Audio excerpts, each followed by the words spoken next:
السلام علیکم ورحمۃ اللہ وبرکاتہ۔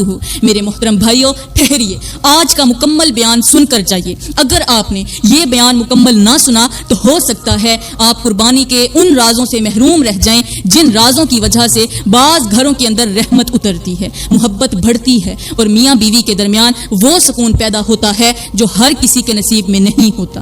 آج کے اس بیان میں آپ کو بتاؤں گی کہ قربانی کا چاند دیکھتے ہی بیوی کی 2 جگہوں پر بوسہ دینا کیوں ضروری ہے، اور قربانی سے پہلے بیوی سے وہ کون سی 2 چیزیں ضرور مانگنی چاہیے جن کی وجہ سے گھر کے اندر محبت بھی بڑھتی ہے، برکت بھی بڑھتی ہے اور میاں بیوی کے رشتے کے اندر ایک عجیب سا سکون بھی پیدا ہو جاتا ہے۔ میرے محترم بھائیوں، بہت سے لوگ قربانی تو کرتے ہیں، مہنگے جانور بھی خریدتے ہیں، بڑے بڑے دعوے بھی کرتے ہیں، مگر ان کے گھروں کے اندر محبت ختم ہو چکی ہوتی ہے۔ ایک طرف قربانی کے جانور کے لیے ہزاروں لاکھوں روپے خرچ کیے جا رہے ہوتے ہیں، دوسری طرف بیوی کے دل کے اندر شوہر کے لیے عزت اور محبت آہستہ آہستہ ختم ہوتی جا رہی ہوتی ہے۔ ایک طرف زبان پر دین کی باتیں ہوتی ہیں، دوسری طرف گھر کے اندر خاموش نفرتیں پل رہی ہوتی ہیں۔ یہی وجہ ہے کہ بعض گھروں میں پیسہ تو ہوتا ہے مگر سکون نہیں ہوتا، عبادت تو ہوتی ہے مگر دلوں کے اندر محبت نہیں ہوتی۔ میرے بھائیوں، آج کے اس بیان کے اندر میں آپ کو بتاؤں گی کہ آخر عورت کی وہ 2 چیزیں کون سی ہیں جن پر بوسہ دینا مرد کے لیے ضروری ہوتا ہے، اور اگر نہ دیا تو عورت مرد کو چھوڑ کر چلی جاتی ہے، بیوی کے دل سے محبت نکل جاتی ہے۔ جب شوہر اپنی بیوی کو محبت دینا چھوڑ دیتا ہے، اس کے جذبات کو محسوس کرنا چھوڑ دیتا ہے، تو پھر آہستہ آہستہ عورت کے دل کے اندر خاموشی پیدا ہونے لگتی ہے۔ اور اسی بیان کے اندر میں آپ کو یہ بھی بتاؤں گی کہ قربانی کرنے سے پہلے بیوی سے 2 چیزیں ضرور مانگے، اگر نہ مانگی تو پھر یاد رکھنا تمہارا گھر جلد ویران ہو جائے گا، کیونکہ جو شوہر اپنی بیوی سے یہ 2 چیزیں مانگتے ہیں ان کے گھر ہمیشہ کے لیے آباد رہتے ہیں، اور جو نہیں مانگتے وہ آہستہ آہستہ برباد ہو جاتے ہیں۔ آج کا بیان آخر تک ضرور سنیں، کیونکہ آج کی باتیں صرف جذباتی نہیں بلکہ زندگی بدل دینے والی ہیں۔ یہ سب کچھ بتانے سے پہلے میں آپ کو حضرت بی بی سیدہ فاطمہ الزہرا کی چوکھٹ پر لے چلتی ہوں، وہ چوکھٹ جہاں غربت بھی آئی، بھوک بھی آئی، آزمائشیں بھی آئیں، لیکن شکر کبھی ختم نہیں ہوا۔ کہتے ہیں کہ حضرت بی بی سیدہ فاطمہ الزہرا نے 3 دن سے کچھ بھی نہیں کھایا تھا، گھر کے اندر فاقے تھے، کھانے کے لیے کچھ موجود نہیں تھا۔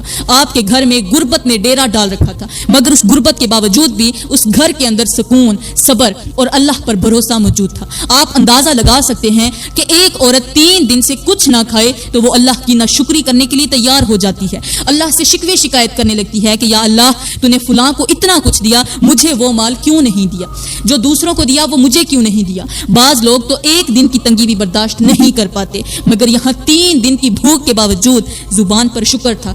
لیکن میں قربان جاؤں سیدہ فاطمہ الزہرا پر، آپ نے 3 دن بھوکا رہنے کے باوجود بھی کبھی شکوہ اور شکایت نہیں کی تھی۔ آپ کے دل میں صبر بھی تھا اور اللہ پر یقین بھی تھا، یہاں تک کہ ایک دن حضرت فاطمہ الزہرا گھر میں بیٹھی تھیں، خاموشی سے اپنے رب کی رضا پر راضی بیٹھی تھیں۔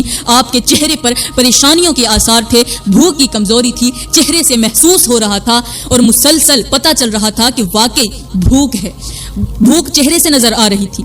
آپ فاقوں کی وجہ سے وہاں پریشان بیٹھی تھیں۔ اتنے میں آپ کے بابا حضرت محمد صلی اللہ علیہ وآلہ وسلم تشریف لے آئے۔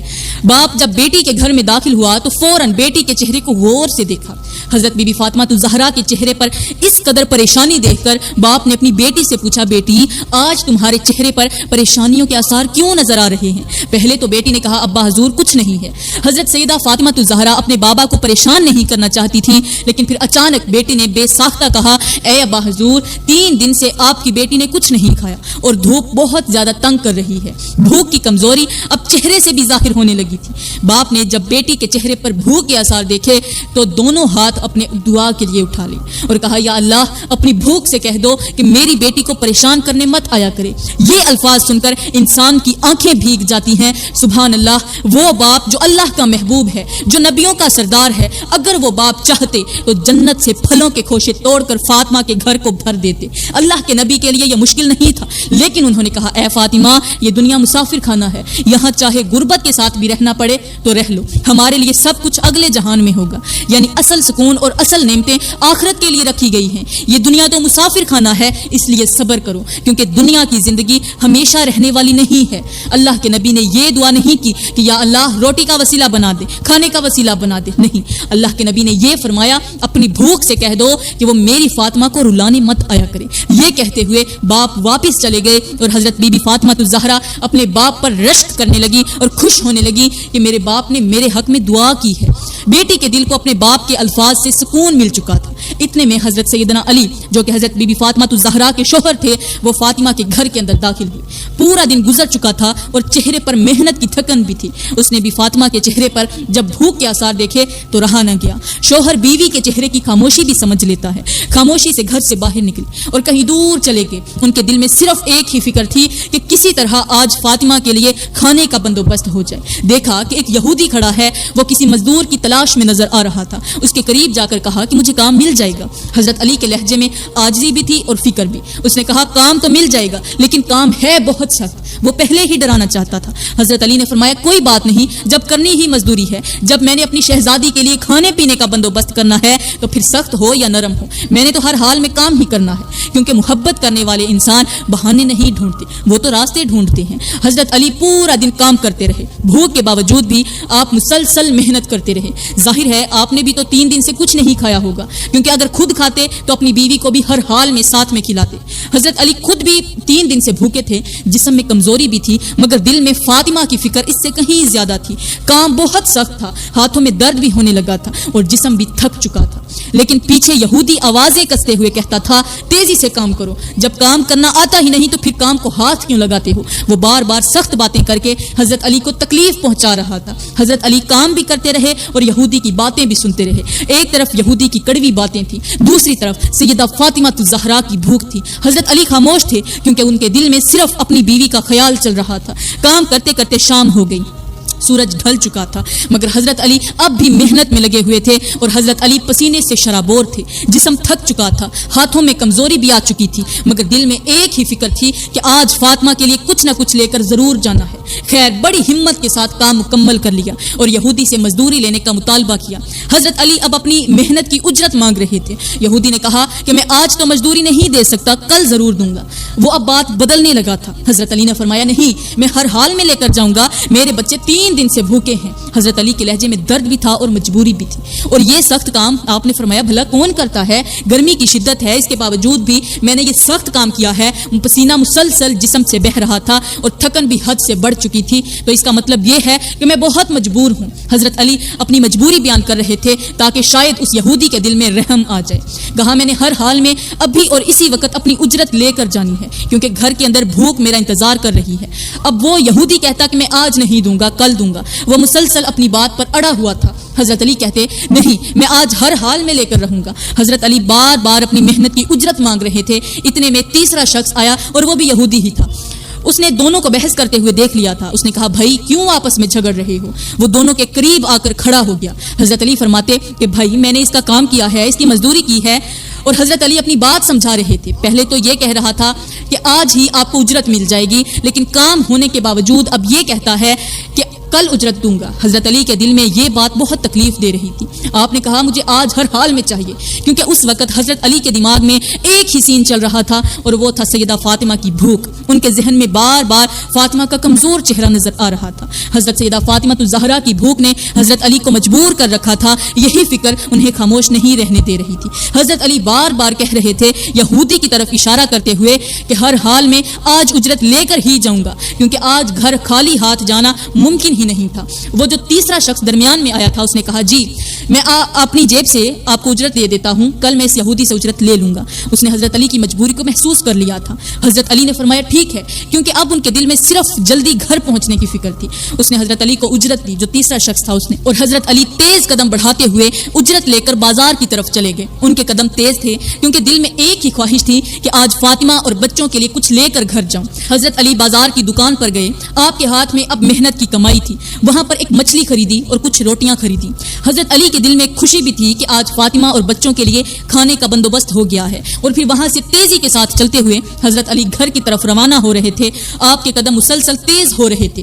آج کے دن حضرت علی بہت زیادہ تیزی کے ساتھ چلتے جا رہے تھے کہ اس سے پہلے کبھی بھی اس قدر تیز نہیں چلے تھے، کیونکہ حضرت علی اپنی بیوی حضرت سیدہ فاطمہ الزہرا سے بے پناہ محبت کرتے تھے۔ ان کے دل میں ہر وقت یہی فکر رہتی تھی کہ فاطمہ کو تکلیف نہ ہو، اس لیے لیے وہ کسی بھی صورت میں نہیں چاہتے تھے کہ ان کی بیوی کے چہرے پر بھوک کے آثار نظر آئیں۔ بھوک عورت کے چہرے کی رونق بھی چھین لیتی ہے اور جسم کی طاقت بھی۔ خیر جلدی سے اپنے گھر کے اندر داخل ہوئے۔ دروازہ کھولتے ہی ان کی نظریں سیدہ فاطمہ الزہرا کو تلاش کرنے لگی اور دیکھا کہ فاطمہ گھر کی حویلی کے اندر بیٹھ کر حضرت علی کا شدت سے انتظار کر رہی تھی۔ جیسے ایک پیاسی آنکھ بارش کا انتظار کرتی ہے، ویسے ہی فاطمہ اپنے شوہر کے آنے کی راہ دیکھ رہی تھی۔ حضرت سیدہ فاطمہ الزہرا نے جیسے ہی حضرت علی کو دیکھا تو جلدی سے اٹھی، حضرت علی کی طرف بڑھی، ان کا ویلکم کیا اور چارپائی پر بٹھایا۔ فاطمہ الزہرا کے چہرے پر بھوک بھی تھی، لیکن شوہر کے آنے کی خوشی اس سے کہیں زیادہ تھی۔ اپنے شوہر کو پانی پلایا، کیونکہ محبت کرنے والے پہلے تھکن دیکھتے ہیں پھر اپنی ضرورت۔ حضرت علی نے ہاتھ میں پکڑا ہوا سامان سیدہ فاطمہ الزہرا کو دیا اور کہا جلدی سے دسترخوان لگاؤ اور خود بھی کھاؤ، اپنے بچوں کو بھی کھلاؤ۔ حضرت علی چاہتے تھے کہ آج فاطمہ جی بھر کر کھائے، 3 دن کی بھوک آج ہی مٹا لے۔ سیدہ فاطمہ الزہرا نے جلدی سے دسترخوان لگایا۔ گھر کے اندر کئی دن بعد کھانے کی خوشبو محسوس ہو رہی تھی۔ آج فاطمہ کو بھوک نے ستا رکھا تھا، جسم بھی کمزور ہو چکا تھا اور مسلسل فاقوں نے طاقت بھی کم کر دی تھی۔ آج فاطمہ جی بھر کر کھاتی اور اپنی بھوک مٹاتی، کیونکہ 3 دن کی بھوک معمولی چیز نہیں ہوتی۔ لیکن اتنے میں دروازے پر کسی مانگنے والے نے دستک دی۔ دستک کی آواز نے پورے گھر کی خاموشی کو بدل دیا، پورے گھر میں خاموشی جو چھائی ہوئی تھی اس کو توڑ دیا۔ اور دروازے پر دستک دینے والے نے کہا ہے کوئی اللہ کے نام پر فقیر کو روٹی دینے والا؟ 3 دن سے میں نے کچھ نہیں کھایا اور میرے بچوں نے بھی کچھ نہیں کھایا، میں بھوکا ہوں۔ یہ الفاظ سنتے ہی گھر کے اندر خاموشی چھا گئی۔ فقیر کی آواز سنتے ہی وہ لقمہ جو منہ کی طرف جا رہا تھا راستے میں ہی رک گیا۔ گھر کے اندر جیسے اچانک خاموشی چھا گئی۔ حضرت علی حضرت بی بی فاطمہ الزہرا کے چہرے کی طرف دیکھنے لگے اور حضرت بی بی فاطمہ الزہرا نے اپنی نظریں جھکا لی، کیونکہ فقیر کے منہ سے نکلا ہوا جملہ سن کر 3 دن کی بھوکی حضرت سیدہ فاطمہ الزہرا برداشت نہ کر سکی کہ فقیر خود بھی 3 دن سے بھوکا ہے اور اس کے بچے بھی 3 دن سے بھوکے ہیں۔ ایک بھوکا انسان دوسرے بھوکے کی تکلیف جلدی محسوس کر لیتا ہے۔ حضرت فاطمہ الزہرا نے وہ لقمہ جو منہ کی طرف کیا ہوا تھا وہ بھی دسترخوان پر رکھ دیا۔ بھوک شدید تھی مگر اللہ کی رضا اس سے بھی زیادہ عزیز تھی، اور سارے کا سارا دسترخوان اٹھایا، حضرت علی کے ہاتھ میں دیا اور کہا کہ جلدی جاؤ فقیر کو دے کر آؤ۔ ہمارے لیے بھوک اہم نہیں ہے، ہمارے لیے اللہ کی راہ میں سب کچھ لٹانا ہی اہم ہے۔ یہ الفاظ سن کر انسان حیران رہ جاتا ہے کہ یہ کیسا صبر تھا اور یہ کیسی قربانی تھی۔ یہ سن کر حضرت علی کی آنکھوں سے آنسو نکل پڑے، کیونکہ آپ نے بڑی شدت کے ساتھ محنت مزدوری کی تھی، سخت کام کیا تھا، تھکے ہارے بھی تھے، ہاتھوں میں درد بھی تھا اور جسم بھی ٹوٹ چکا تھا، اور دوسری طرف فاطمہ کی بھوک بھی نہیں مٹی تھی۔ حضرت علی جانتے تھے کہ فاطمہ نے 3 دن سے کچھ نہیں کھایا، اور تیسری طرف فاطمہ کے جملے نے بھی رلا دیا، کیونکہ ایسی عورتیں بہت کم ہوتی ہیں جو اپنی بھوک پر اللہ کی رضا کو ترجیح دیتی ہیں۔ حضرت علی نے وہ دسترخوان اٹھایا، گھر کا دروازہ کھولا، دل میں درد بھی تھا اور خوشی بھی کہ میری بیوی اللہ کی رضا پر راضی ہے۔ باہر ایک فقیر کھڑا تھا، اس کے چہرے پر کمزوری بھی تھی اور بھوک بھی صاف محسوس ہو رہی تھی۔ بڑی مسکراہٹ کے ساتھ فقیر کے ہاتھ میں وہ دسترخوان تھما دیا اور کہا جا اللہ تیرا بھلا کرے، اپنا اور اپنے بچوں کا پیٹ پال لو۔ حضرت علی نے اپنی ضرورت پر فقیر کی ضرورت کو ترجیح دی۔ فقیر نے وہ دسترخوان لیا اور خوشی سے 2 قدم چلا ہی تھا کہ اچانک فقیر نے حضرت علی کی طرف مڑ کر دیکھا اور آواز دی اے علی رکو۔ حضرت علی وہیں رک گئے۔ آپ حیران تھے کہ فقیر دوبارہ کیوں بلا رہا ہے۔ اس فقیر نے کہا کہ یا علی میں فقیر نہیں ہوں، اصل میں اللہ کی طرف سے ایک فرشتہ ہوں جو آپ کو آزمانے کے لیے آیا تھا۔ آپ کی زوجہ حضرت بی بی فاطمہ الزہرا کو بھی آزمانے کے لیے آیا تھا، یعنی یہ ایک آزمائش تھی کہ کون اللہ کی رضا کے لیے اپنی خواہش قربان کرتا ہے، کہ کیا آپ اپنی بھوک کو بھی اللہ کے نام پر قربان کر سکتے ہیں یا نہیں۔ یہ سن کر حضرت علی نے فرمایا اے فرشتے یہ تو بھوک ہے اور بھوک ہمارے سامنے کوئی اہمیت نہیں رکھتی۔ حضرت علی کے دل میں اللہ کی محبت میں ہر چیز سے بڑھ کر تھی۔ حضرت علی نے فرمایا کہ ہمارے دل میں اللہ کی محبت سب سے بڑھ کر ہے، یہ تو بھوک ہے، جب وقت آیا تو میں 72 بیٹے بھی اللہ کے نام پر قربان کر دوں گا، یعنی اللہ کی رضا کے سامنے دنیا کی کوئی چیز بڑی نہیں، یہ تو صرف 1 دن کی محنت ہے۔ حضرت علی اپنی تکلیف کو معمولی سمجھ رہے تھے، کہا یہ تو 1 دن کی محنت ہے، جب وقت آئے گا تو میں اپنی زندگی کی کل جمع پونجی بھی اللہ کے نام پر قربان کر دوں گا۔ یہ سن کر وہ فرشتہ غائب ہو گیا اور حضرت علی خاموشی سے واپس گھر کی طرف پلٹ آئے۔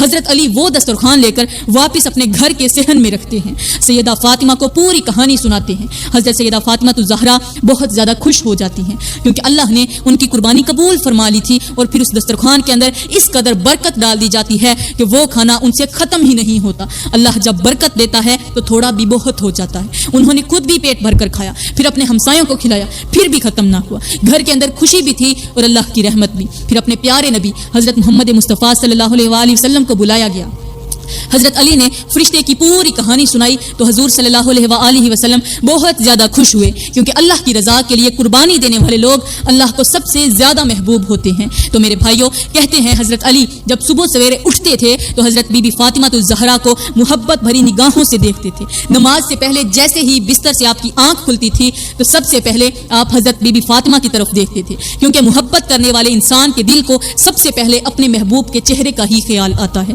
اور وہ فاطمہ جو صبح کے وقت کبھی چکی چلا رہی ہوتی تھی، کبھی گھر کے کام کاج کر رہی ہوتی تھی، تو حضرت علی آپ کے چہرے کی طرف بڑی محبت بھری نگاہوں سے دیکھتے تھے۔ حضرت علی اپنی بیوی کی محنت کو بھی محسوس کرتے تھے اور اس کی تھکن کو بھی سمجھتے تھے، اور پھر بیوی کے ہاتھوں کو محبت بھری نگاہوں سے دیکھتے اور پھر بے ساختہ جملے بولتے کہ اے میری فاطمہ ذرا سکون بھی کر لیا کرو، ہر وقت کام ہی کرتی رہتی ہو۔ یہ الفاظ چھوٹے ضرور تھے مگر ان کے اندر محبت بہت بڑی تھی۔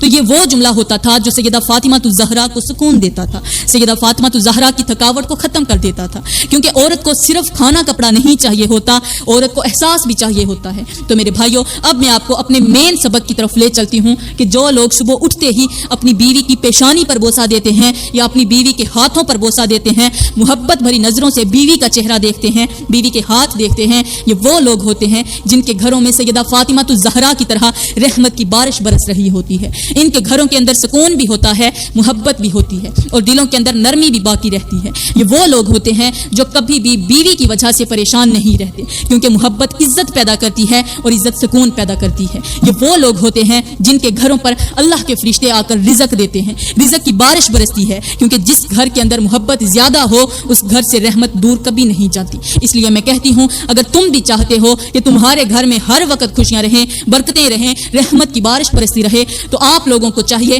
کہ آپ بیوی کے ہاتھوں پر بوسہ دیا کرو، پیشانی پر بوسہ دیا کرو، اور بیوی کو محبت بھری نظروں سے دیکھا کرو، کیونکہ عورت کے دل تک پہنچنے کا راستہ عزت اور محبت سے گزرتا ہے۔ اور جب وہ سخت کام کر رہی ہو تو ایک ہی جملہ بول دیا کرو کہ تھوڑی دیر کے لیے آرام ہی کر لیا کرو۔ یہ وہ جملے ہوتے ہیں جو عورت کے دل کے اندر شوہر کے لیے محبت پیدا کرتے ہیں۔